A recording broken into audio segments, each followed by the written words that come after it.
ধান, নদী, খাল এই তিনে বরিশাল। এই বিভাগের জেলা বরগুনার পাথরঘাটায় শুভ উদ্বোধন হল জনতা ব্যাংক পিএলসি ৩২৯তম শাখার।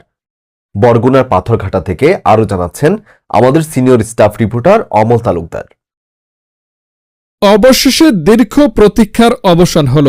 ২৪ নভেম্বর রবিবার জনতা ব্যাংক পিএলসি ৯২৯তম শাখার শুভ উদ্বোধন হল মৎস্য ভাণ্ডার খ্যাত বরগুনার পাথরঘাটায়।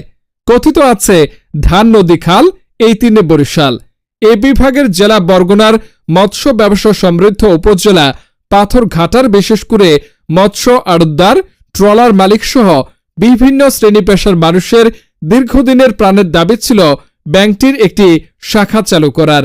সেই প্রত্যাশিত জনতা ব্যাংক এখন বরগুনার পাথরঘাটা পৌর শহরে। বরগুনা জেলা সদর, আমতলী উপজেলা এবং পাথরঘাটায় এই নিয়ে ৩টি শাখা চালু হল।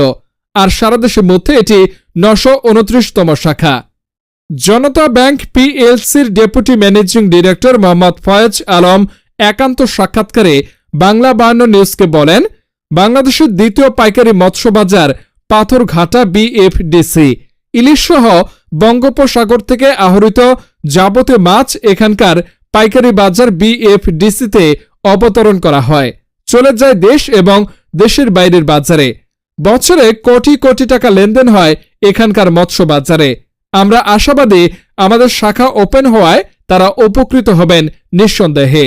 ব্যবসায়িক বিকাশ এবং এক কথায় জেলে ও মৎস্যজীবীদের লেনদেনের ক্ষেত্রে ব্যবসা সমৃদ্ধ হল আমাদের এই শাখাটি চালু হওয়ার ফলে।